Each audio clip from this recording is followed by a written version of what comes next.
आपल्या परिसरातील ताजी आणि महत्त्वाची अपडेट पाहिजे आहे तर मग आजच C24 तास या आपल्या YouTube चॅनलला लाईक करा, शेअर करा, सबस्क्राइब करा आणि बेल आयकॉनवरती क्लिक करायला अजिबात विसरू नका। राहुरी शहरामधील नामांकित साईराम इलेक्ट्रॉनिक्स अँड बॅटरीज या दालनात तुम्हाला मिळतील सर्व प्रकारच्या इलेक्ट्रॉनिक वस्तू तसेच होम अप्लायन्सेस। साईराम इलेक्ट्रॉनिक्सचं नातं आहे खास, प्रत्येक घरात गुणवत्तेचा विश्वास। उन्हाळ्यामध्ये थंड कूल करण्यासाठी AC, fridge, cooler, deep fridge यांची भव्य अशी रेंज। साईराम इलेक्ट्रॉनिक्स खरेदी विक्री संघ, नगर मनमाड रोड, राहुरी। तेव्हा आजच साईराम इलेक्ट्रॉनिक्स या दालनाला भेट द्या आणि आनंदाची सुरुवात करा। Sairam hospital test tube baby centre. नमस्ते, मी डॉक्टर सोनाली माने, साईराम हॉस्पिटल राहुरी, मंदत्व तज्ञ व एम्ब्रॉलॉजिस्ट तज्ञ। आपल्या इथे IVF बद्दल अत्याधुनिक उपचार पद्धती उपलब्ध आहे। तर त्यामध्ये IVF, ICSI, embryo donation, egg freezing, sperm freezing तसेच सरोगसी माताबद्दल सल्ला पण आपल्या इथे दिला जातो। आपल्या इथे हमखास गुण येण्यासाठी प्रयत्न केले जातात। साईराम हॉस्पिटल लॅप्रोस्कोपिक सेंटर आणि test baby centre, court area, Bhagyashri हॉटेलच्या पाठीमागे, राहुरी। पाठदुखी, कंबरदुखी, खांदादुखी, सांधेदुखी तसंच मणक्याच्या आणि पॅरालिसिस आजारांपासून डॉक्टरकडे जाऊन वैतागले आहात का? तर आहे ना राहुरीमध्ये आयुर्वेदिक खात्रीशीर उपचार। Doctor Melavane hospital and spine care therapy centre, Rahuri bus stand समोर।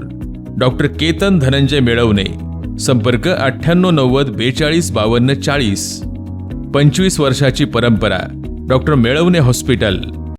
राहुरीच्या राजकारणामध्ये गेल्या काही महिन्यांपासून मोठे राजकीय बदल घडले आहेत।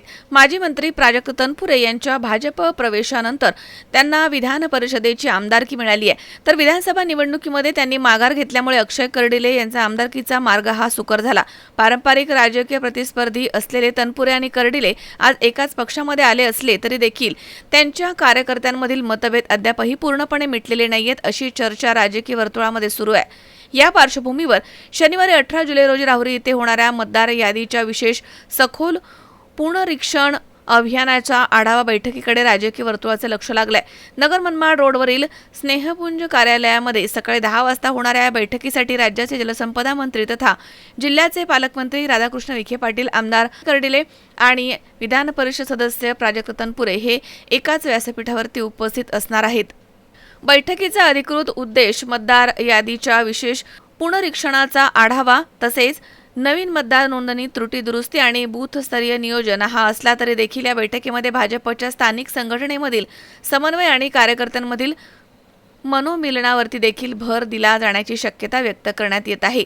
राहुरीच्या राजकारणामध्ये तनपुरे आणि कर्डिले हे अनेक वर्ष प्रतिस्पर्धी राहिले आहेत, त्यामुळे दोन्ही गटांचे कार्यकर्ते आता एकत्र कसे काम करणार हा प्रश्न अद्याप चर्चेचा विषय।